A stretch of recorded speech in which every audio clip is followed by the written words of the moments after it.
Hello everyone, hope you all are doing well. So today we are going to do topic 13E. We did up to topic 13D of weed science. So today we are going to discuss topic 13E of weed science. So today we are going to discuss what is herbicide resistance. What is herbicide resistance? How would you define it? It is the inherited ability of an individual plant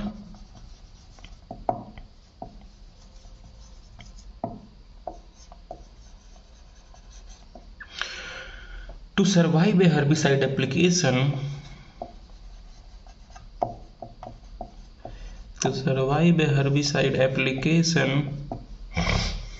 that would kill a normal population of same species.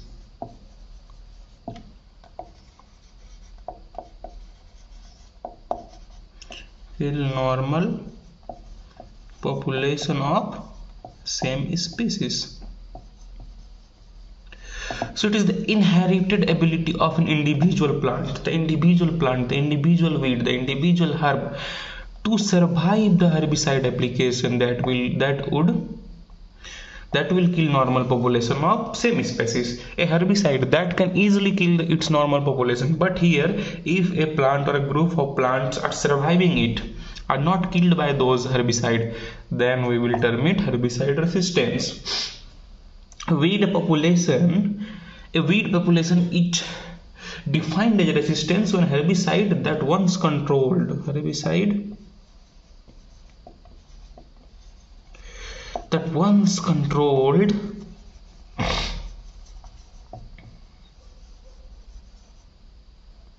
the population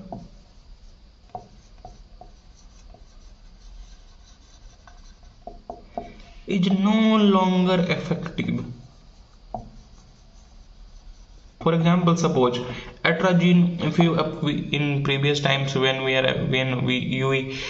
atrazine to Fularis manner, it would have been killed. But now what we can see, it is an example. I am not saying that atrazine is not effective on Fularis manner. For an example, but in some populations of Fularis manner, if you see that atrazine is not working, after applying of atrazine also the Fularis manner weed is still there in the field, then we can say that those group of weeds have countered herbicide resistant. They are defined as resistance weeds. So herbicide that once controlled the population of the weed is no longer effective on them. This is what herbicide resistance is. Now moving on.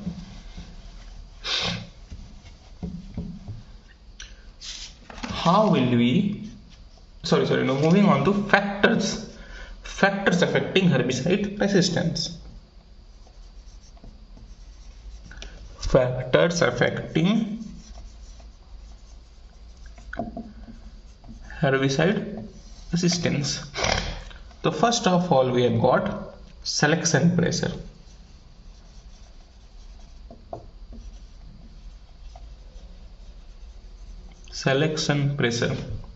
Here herbicide is not able to differentiate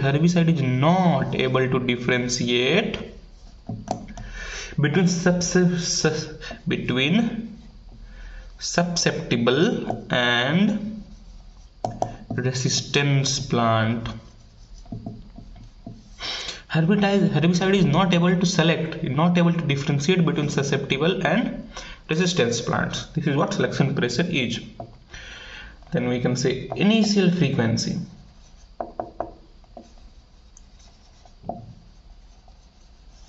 Of resistant mutations.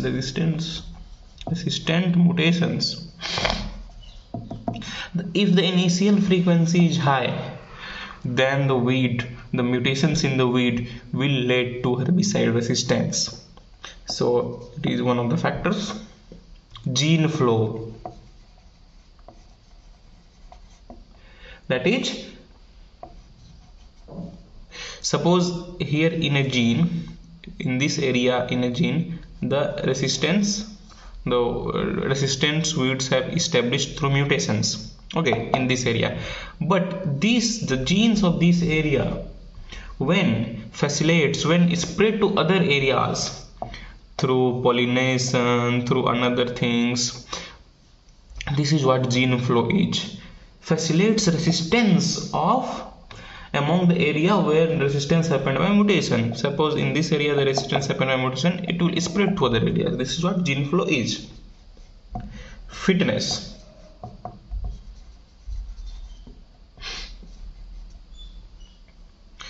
So fitness is of the resistance herbicides. It could be less, it could be high, it may vary. So it is the fitness of resistant herbicide.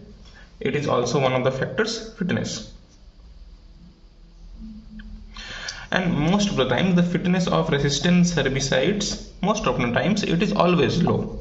Their fitness is low. They are not fit to be applied in that field. Moving on to other factors. Over reliance on the use of pesticides.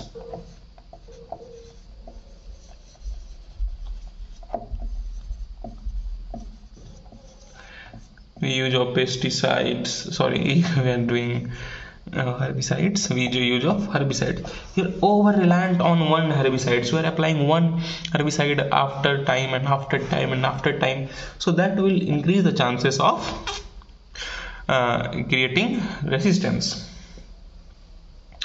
Faulty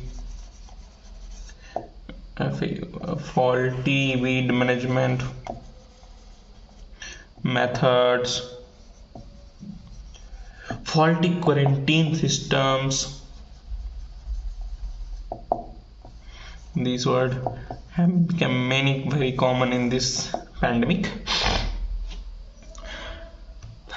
So faulty weed management practices. We are not managing weed properly, not dosing our herbicides, we are applying here and there, in not using integrated methods with chemicals. We also need to use biological methods. So when we are not using all this weed, there is high chances of having weed resistance. Not applying proper quarantine systems, the weeds, the resistance herbicides are able to pollinate with other resistance weeds are able to pollinate with other weeds, so that will lead to resistance in other populations also. That is what I am going to say here. Dispersal of seeds. Next point, from resistant weed plant to non-resistant weed plant.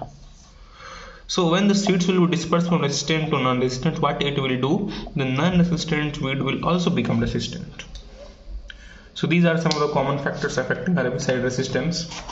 Now moving on, how will you manage herbicide resistance?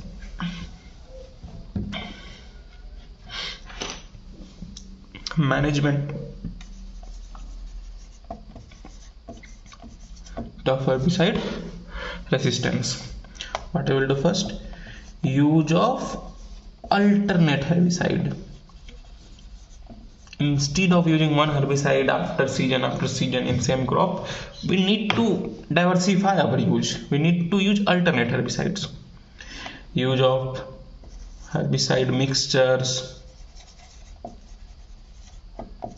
or sequences.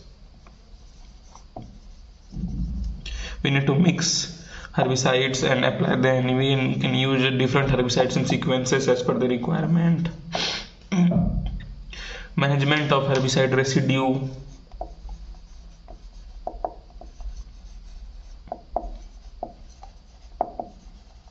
Herbicide residue should be managed.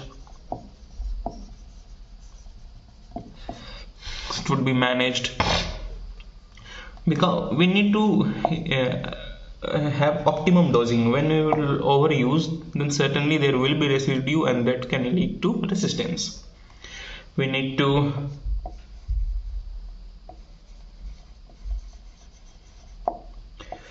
thresholds. We need to Determine thresholds. Optimize herbicide to threshold level.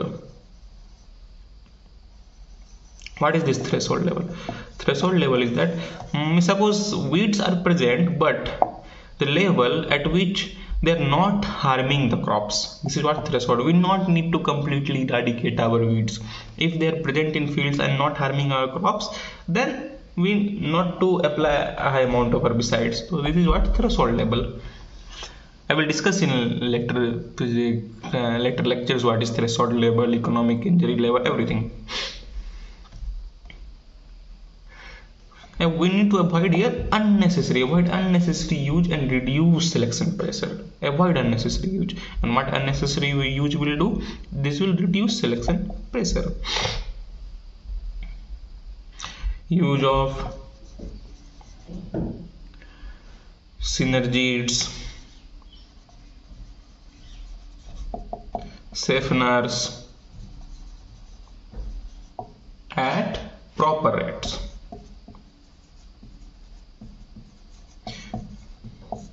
These are component of herbicides, so we need to apply at proper rates.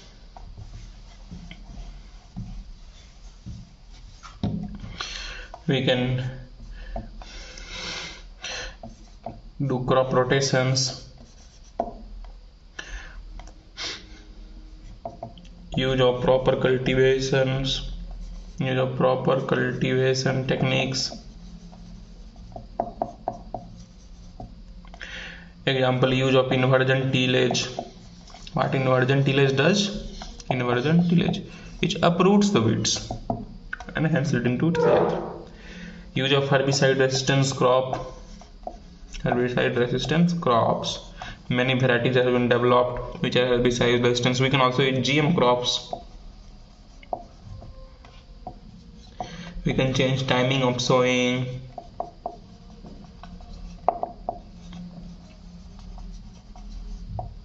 We can rely on biological control, which has no problems of resistance and residue. So these are some things which we need to do to manage herbicide resistance. Now moving on to next topic, factors affecting herbicide performance. Factors affecting herbicide performance. What are the factors that will affect herbicide performance? So moving on to this, the first factor are plant factors.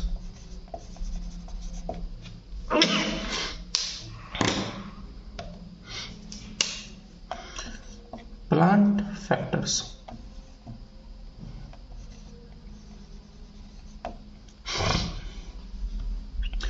Such as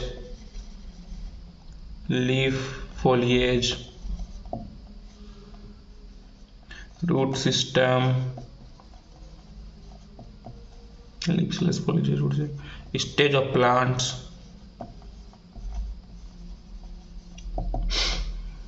These all determine the herbicide performance. In plant factors, leaf, foliage, suppose we are applying the contact herbicide and the surface area of leaf is so small, so there the performance of contact herbicide will not be such on as compared to the leaf which have high surface area. Root system, if we are using fertigation, it depends how root system is, how they will absorb the herbicides. Stages of plants, at which stage we are applying which herbicide, it is also necessary. Now there are some herbicidal factors. This is time of application. When we are applying herbicides, it is important. Rate of application, at what rate we are applying, this is also very important. Methods of application. Suppose you are spraying, so spraying is very good for contact herbicides. Adjuvants, quantity of adjuvants present in herbicide. Safeners, are they mixed in proper rates or in high rates? If safeners are mixed in over high rates, then it will reduce herbicidal performance. Now moving on to another factors. These were herbicidal factors. The factors are environmental factors. Environmental factors. Environmental factors, we have got climatic factors and soil factors. In climatic factors, we can see temperature, relative humidity, sunlight, rainfall. Excess rainfall can wash away our herbicides or run off our herbicides applied in the fields. So these are some climatic factors. Temperature, as some herbicides are not good at performing at high temperatures or very low temperatures. So these are some of the factors. In soil factors, organic matter content, texture of soil, soil temperature. At high or low soil temperature, it will reduce the performance. Soil pH, soil moisture. So these are all some important soil factors. I don't think there is any kind of confusion in this. These are easy things. Keep making notes. And in your notes, if you like, you can elaborate these things into type 2 and 2 points. So, suppose I have saline and fall in soil temperature, you can write that a certain amount of temperature is required for good herbicide performance. Certain rise or certain lower temperatures will reduce the ability of herbicides to perform well. Soil pH, as some herbicides are very in acidic soils, the performance is low. In highly basic soils also the performance is low. So soil nearly to neutral has the maximum herbicidal performance. So you can write like this. So these were the factors affecting herbicide performance. Now moving on, what is herbigation?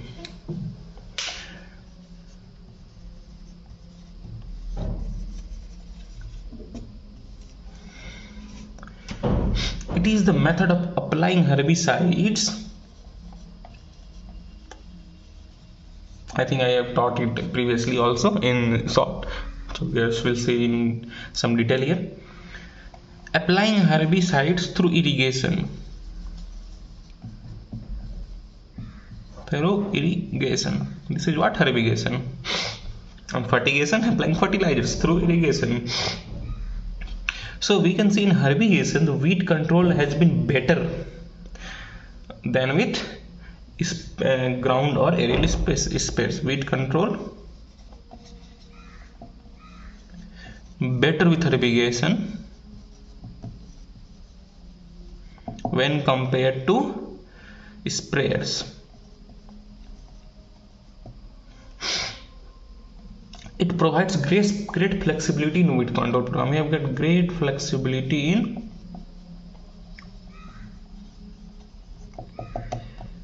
in weed control programs. Whenever we require to, suppose there is an intensive cropping and we need to give weeds at certain time, so certainly we will use irrigation. Through irrigation the weeds will be provided, herbicides will be provided, but its success depends on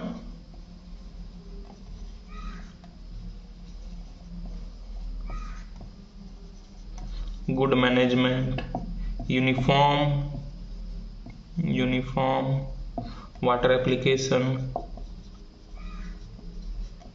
use of proper herbicides,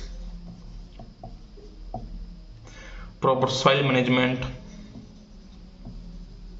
So with herbigation these things are important. Without using proper herbicides in herbigation, the performance will be low. For example, we can see in India, in some areas, farmers apply flucloraline for chilies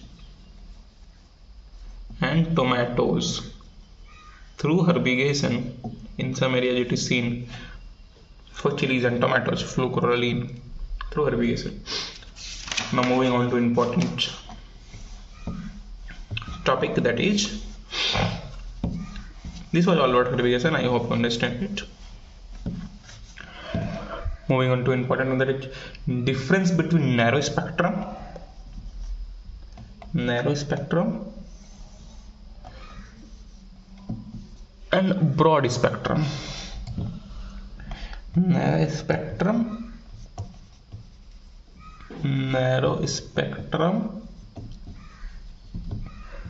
and broad spectrum. It can be both herbicides and pesticides. In examinations, both have been asked, narrow spectrum herbicide and narrow spectrum pesticide. So we will discuss what is this narrow spectrum and broad spectrum. In narrow spectrum, what happens? They kill only organism which was intended and not other organism. Kill only organism which was intended for which we have applied pesticides or herbicides, and not other organisms. Only intended organisms. Suppose we are applying herbicides for Phalaris manner. So these narrow spectrum herbicides will kill Phalaris manner, nothing else. And these kill variety of other organisms.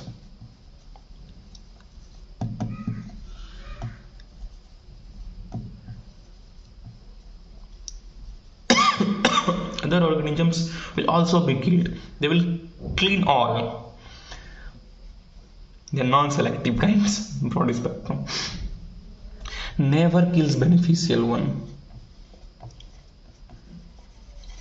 Never kill beneficial organism. Can kill beneficial organism. As we are intending for only one organism, so obviously it will not be beneficial, it will be non-beneficial, but here it can kill all, so it can also kill beneficial. It is more ideal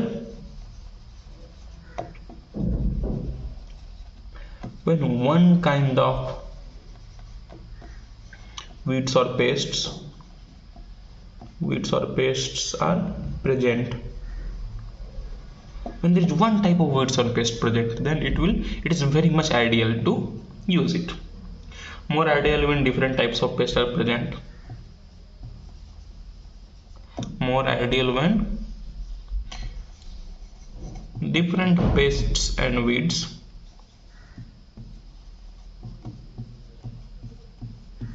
are present. I think you all have understand it. Now we will move into, and you should remember here, most of the herbicides and pesticides are broad spectrum. Most of herbicides and pesticides are broad spectrum. Hope you all understand it. Now we'll move into some examples.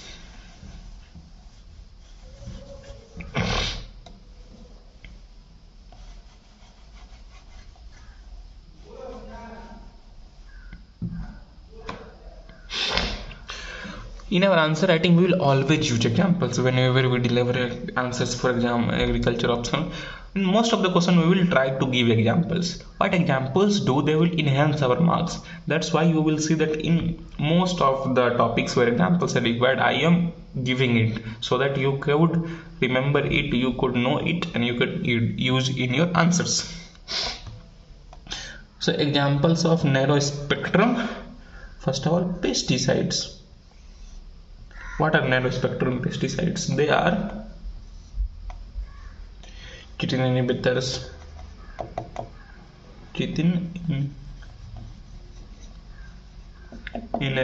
juvenile hormones,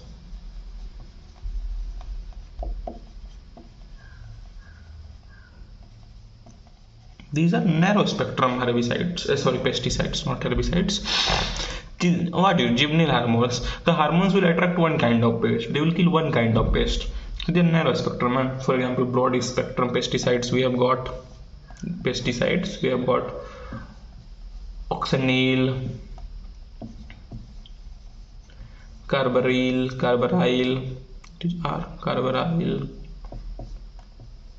tervacil, etc. These are some of the common broad spectrum pesticides. Now moving on to herbicides. Narrow spectrum ones are 2,4-D, diclophob, methyl,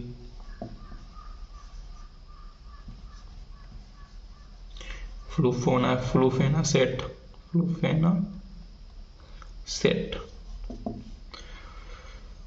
So we'll see most of the selective herbicides are narrow spectrum, and non-selective are mainly broad spectrum. For example, we will see here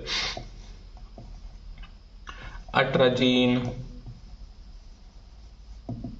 pendimethalin,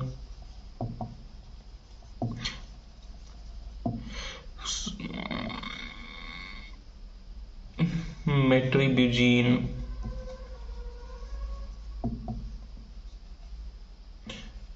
isoproteron. But that is not sure that every selective or non-selective is broad spectrum or narrow spectrum. For an idea I am giving you. Okay, I hope you all understand this, the difference between narrow spectrum and broad spectrum, maybe it herbicide or pesticides. So that is all for today. Hope you all understand it. Keep making notes, that will be very helpful. So for any queries, just comment. If you like it, please press the like button, share and subscribe. That's all for today. Have a nice day. Thank you.